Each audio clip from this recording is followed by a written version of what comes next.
মানবিক ভাতা 500 টাকা বৃদ্ধির সিদ্ধান্তে অসন্তুষ্ট পশ্চিমবঙ্গ রাজ্য প্রতিবন্ধী সম্মেলনে আগামী 10ই আগস্ট নবান্ন অভিযান করবে। সাংবাদিক সম্মেলন করে কালিয়াগঞ্জ নবান্ন অভিযানের কথা জানালেন সিপিএম প্রভাবিত পশ্চিমবঙ্গ রাজ্য প্রতিবন্ধী সম্মেলনের জেলা সম্পাদক উত্তম গুহ।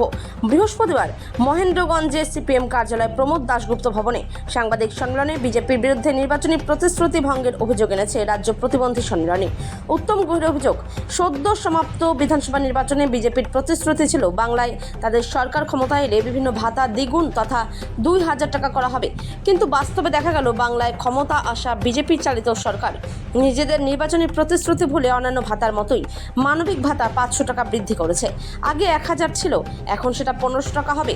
বিজেপির বিরুদ্ধে নির্বাচনী প্রতিশ্রুতি ভঙ্গের অভিযোগে সোচ্চার হন রাজ্য প্রতিবন্ধী সম্মেলনের দাবি, মানবিক ভাতা মাসে 5000 টাকা দিতে হবে, কারণ মাসে 1500 টাকা বা দিনে 50 টাকা দিয়ে একজন প্রতিবন্ধী মানুষের বেঁচে থাকা অসম্ভব। মানবিক ভাতা মাসে 5000 টাকা করার দাবিতে জেলা ও ব্লকে আন্দোলন সংগঠিত করার সঙ্গেই 10ই আগস্ট নবান্ন অভিযান করবে রাজ্য প্রতিবন্ধী সম্মেলনে। কালিয়াগঞ্জ থেকে অনুপ জয়সওয়ালের রিপোর্ট, বিগ নিউজ বাংলা। আমাদের সাংবাদিক সম্মেলন হচ্ছে গত নির্বাচনের আগে যে আমাদের প্রতিশ্রুতি ছিল সরকার যেই আসুক 5000 টাকা ভাতা দেবে প্রতিবন্ধীদের এবং বয়স্ক নাগরিকদের। তার মধ্যে সংকল্পপত্র যে সরকার আসছে তাদের ওইখানে 2000 টাকা করার কথা ছিল, অথচ লক্ষ্মীর ভাণ্ডারের পরিবর্তে অন্নপূর্ণ ভাণ্ডারের 3000 টাকা, প্রতিবন্ধীদের 2000 সংকল্পপত্রে থাকলো, কিন্তু প্রতিবন্ধীদের 500 টাকা বাড়ালো। তার মানে 16 টাকা 33 পয়সা প্রতিবন্ধীদের জন্য বরাদ্দ করুন। আগে ছিল হচ্ছে 33 টাকা 33 পয়সা দিন, আর এখন হলো 50 টাকা দিন। আজকালকার বাজার 1500 টাকা আপনার হচ্ছে চাল কিনতে লাগে, 1 বস্তা চাল কিনতে 25 কিলো। আর বর্তমানে যে দুর্মূল্য, তাতে প্রতিবন্ধীদের ওষুধও কিনা যাবে না। প্রতিবন্ধীদের আমরা ঠিক করছি, রাজ্য কমিটির সিদ্ধান্ত 10ই আগস্ট নবান্ন অভিযান হবে। তার আগে প্রত্যেকটা জেলাতে এবং প্রত্যেকটা ব্লকে আমরা ডেপুটেশন দিব। প্রথমে জেলা, তারপর হচ্ছে ব্লক স্তরে ডেপুটেশন দিব।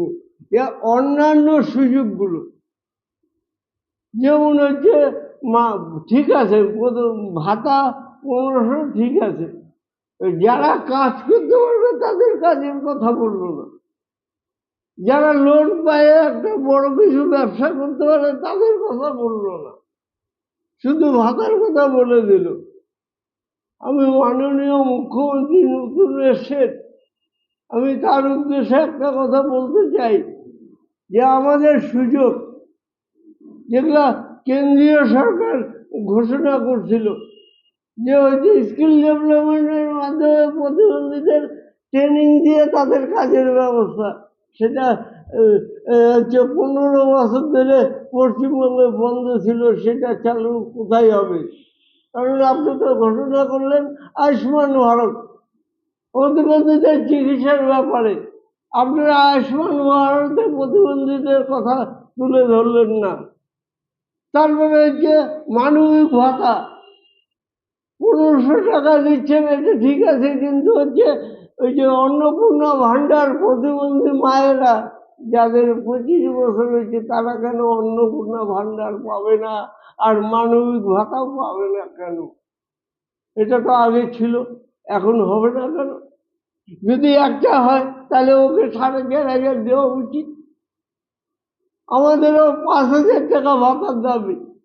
এই 5000 টাকা ভাতার দাবিতে আমরা বৃহত্তর আন্দোলন করব সারা দেশব্যাপী, এবং 100 দিনের কাজের কথা বললেন, 125 দিন।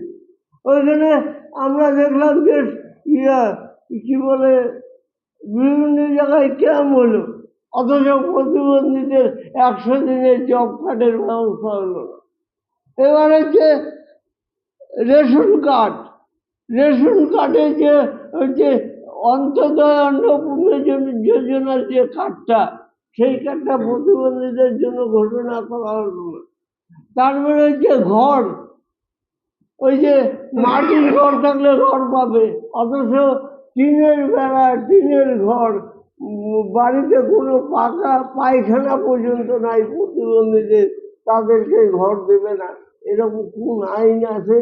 ভারতবর্ষের প্রতিবন্ধী আইন 2016 পাস হওয়ার পরে আজ পর্যন্ত দেখলাম না কোনো সরকার। 16 সালের পর থেকে সরকার বললো দু বছরের মধ্যে কার্যকরী হবে, আর 2 বছর থেকে আজকে হয়ে গেল 26 সাল। এই ডিসেম্বর মাস আসলে 10 বছর হবে, প্রতিমধ্যে আইন কার্যকরী হলো না। বিধানসভায় আইন আনার কথা, লোকসভায় আইন আসলো, সবাই মিলে, সব রাজনৈতিক দল, কোনো রাজনৈতিক দল আমাদের দেখে না, শুধু মিথ্যা প্রতিশ্রুতি দেয়, মিথ্যা কথা বলে। এই বলে আপনাদের আর কিছু বলার